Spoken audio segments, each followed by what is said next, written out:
رسوله الكريم أما بعد فأعوذ بالله من الشيطان الرجيم بسم الله الرحمن الرحيم عن إكرمة أن ابن عباس قال حدث الناس كل جمعة مرة فإن بيت فمرتين فإن أكثرت فثلاث مرات ولا تمل الناس هذا القرآن ولا ألفينك تأتي القوم وهم في حديث من حديثهم فتقص عليهم فتقطع عليهم حديثهم فيملهم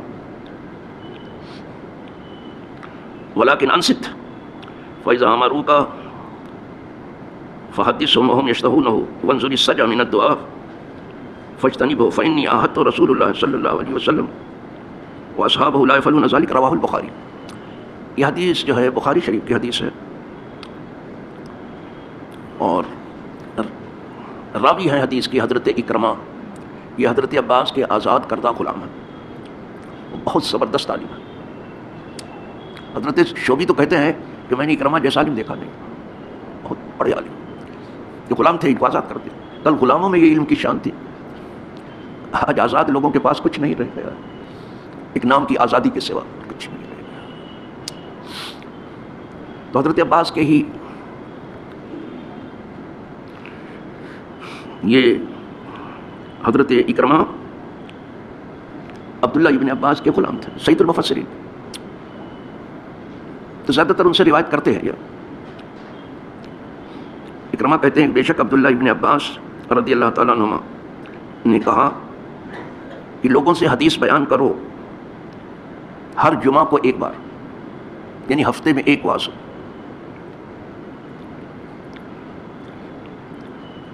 وہ سال جو گزر گیا اس میں رمضان میں صرف جمعہ ہی کو بولتا رہا، ہفتے میں ایک بار. یہاں بھی جمعہ ہی کا دن ہے کہ لوگوں کو واعظ و نصیحت کرو جمعہ کو ہفتے میں ایک بار. یہ تو میں ہفتے میں 4 بار بولتا ہوں، پیر، منگل اور بدھ اور جمعرات، لیکن رمضان میں ہفتے میں ایک بار. اور اس بار بھی زندہ رہا تو وہی ایک ہی واعظ ہوگا جمعہ کو. اس لیے ہمارے دینی معاملات بھی یہی کہتے ہیں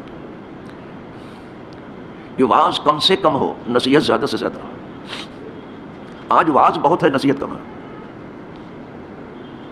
جس سے کچھ لے سکے. حضرت اکرمہ کو کہا سید المفسرین نے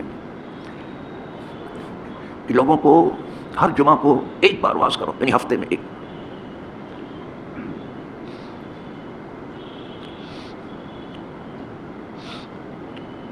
فَإِنْ أَبَيْتَ،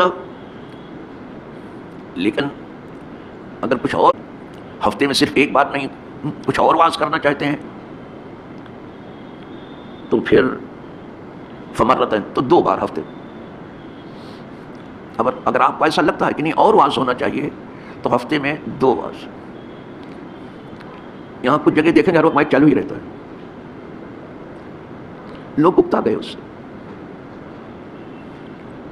یہ کیا زبردستی ہے، کیا ٹھوس ٹھاس ہے، ہر وقت مائک چالو رہتا ہے. یہ بہت بڑے عالم جو سید المفسرین ہیں وہ اپنے آزاد کردہ غلام کو ہدایت کر رہے ہیں کہ اگر آپ کچھ اور آگے بڑھنا چاہتے ہیں تو ٹھیک ہے ہفتے میں 2 واعظ کر دیں. فَإِنْ أَكْثَرْتَ، لیکن اور بھی اگر آپ چاہتے ہیں فَثَلَاثَ مَرَّاتٍ، تو 3 واعظ کر. 3 پہ جا کے رک گئے یہ حضرت سے. اگر اور بھی واعظ کے سلسلے کو دراز کرنا چاہتے ہیں آپ تو 3 واعظ کریں، ہفتے میں 3 واعظ. میں نے بھی اس سلسلے کو دراز کیا تو ہفتے میں 4 واعظ کرتا ہوں، لیکن ان کا ایک واعظ ہمارے سینکڑوں واعظ و بھاری ہے جن کی بات میں کر رہا ہوں.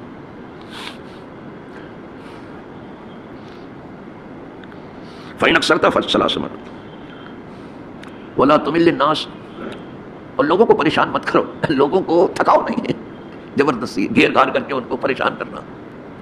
واعظ کہنا، کہیں بھی کھڑے ہو، کہیں دکان پہ کھڑے ہو گئے، کہیں مکان پہ کھڑے ہو گئے، جہاں پائے وہیں واعظ کرنا شروع کر دیا. ہاں، لوگوں کو تھکاؤ نہیں.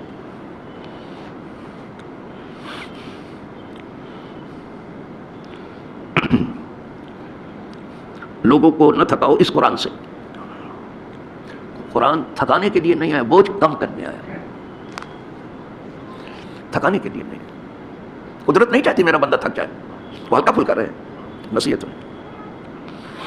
وَلَا أُلْفِيَنَّكَ، اور میں تمہیں نہ پاؤں اپنے شاگرد سے کہہ رہے ہیں، سید المفسرین یعنی حضرت اکرمہ سے کہہ رہے ہیں کہ تم کسی ایسی قوم کے پاس آؤ کہ وہ اپنی بات چیت میں ہو.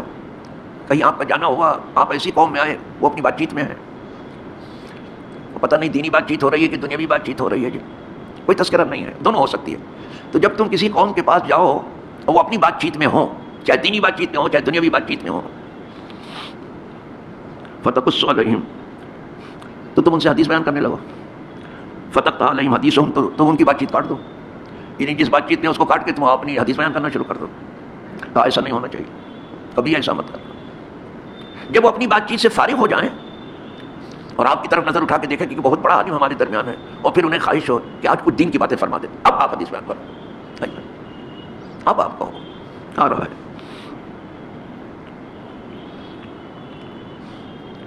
تو تم انہیں پریشان کرو. ولیکن انصت، تم چپ رہو. فیضا امروکا، جب وہ لوگ کہیں کہ آپ ہم سے کچھ حدیث بیان کریں، کچھ دین کی باتیں بتائیں، آپ فحدثہم، اب حدیث بیان کرو اور دین کی باتیں بیان.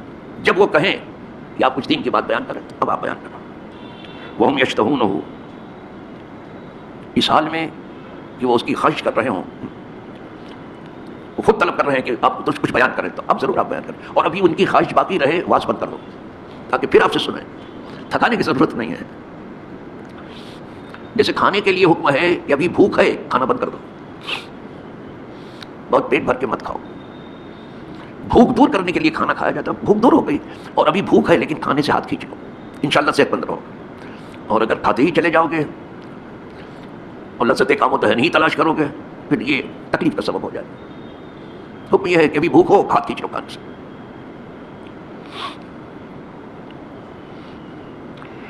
منظور السجا، اور ردیف قافیے کی رعایت سے بچو. بڑی لچھے دار گفتگو مت کرو، واز میں بہت لچھے دار گفتگو مت کرو، جیسا کہ اب طریقہ ہو گیا سارا زور لچھے دار گفتگو پر ہے. اتنا زور اگر عمل پر ہوتا تو باہر آ جاتا، باہر آ جاتا. بہت ردیف قافیے کی رعایت مت کرو. جو لوگوں کی زبان ہے، بولی ہے، ان سے اسی زبان میں کلام کرو کہ آرام سے وہ سمجھ لیں. اگر بہت زیادہ تشبیہ و استعارات سے آپ نے کام لیا اور ردیف و قافی کا زیادہ اہتمام کیا اور زیادہ اصطلاحی بولی آپ نے استعمال کی، وہ نہیں سمجھ پائیں گے. ایسی بولی بولو کہ وہ سمجھ لے. حضور ایسے ہی کرتے تھے کہ آدمی سمجھ لے گا آرام سے. اور یہی حال دعا میں بھی کرو. جب دعا مانگا کرو تو اس میں بھی بہت ردیف اور قافی کا خیال مت کرو. وانظر السجا من الدعاء فاجتنب، اس سے بچو. فانی عاہدت رسول اللہ صلی اللہ علیہ وسلم، میں نے حضور کو اور آپ کے صحابہ کو اسی پر پایا ہے جو حقیقت ہم بیان کر رہے ہیں. دعا میں بھی ردیف قافیہ کچھ نہیں. جو درد دل ہو اس کو بیان کرو، اپنے لفظوں میں بیان کرو. اور ہو سکے تو وہ دعائیں آپ کی زبان پر ہوں جو اللہ کی کتاب میں ہیں، اور آپ سے ہو سکے تو وہ دعائیں آپ کی زبان پر ہیں جو حضور کی حدیث میں ہیں. اور اس سے بہت کم آپ کو حصہ ملا ہے تو پھر آپ اپنی زبان میں اردو ہی میں مانگ لیں. اب تو مقرر بھی سب اردو ہی میں بولتا ہے، اس کو بھی نہیں پڑھی ہے. تو بہت کم لوگ عربی میں دعا مانگتے ہیں. دعا تو خدا سے مانگو کہ آدمی کو سمجھانا ہے کیا، تو دعا بھی ایک واز ہو جاتی ہے. سب سے بہتر وہ دعا ہے جو اللہ کی کتاب میں، کوئی جواب اس کا نہیں. سب سے اچھی وہ دعا جو حدیث میں ہے، کوئی اس کا جواب نہیں.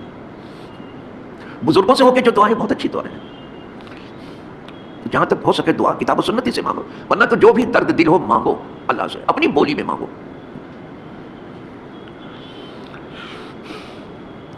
دیکھ رہے ہیں کتنے پتے کی بات کر گئے یہ سید المفسرین. تو واز کی بھی ایک لمٹ بتا دی کہ اتنا واز نہ کرو کہ لوگ اکتا جائیں اور تھک جائیں. آئی بات سمجھ. اور قرآن سے انہیں بے ذوق مت کرو. آپ کو ہم تو قرآن سے بیان کر، ضرور آپ بیان کر رہے ہیں، لیکن ان کا ذوق باقی رہنا چاہیے. قرآن سے بے ذوق انہیں ہرگز مت کرو.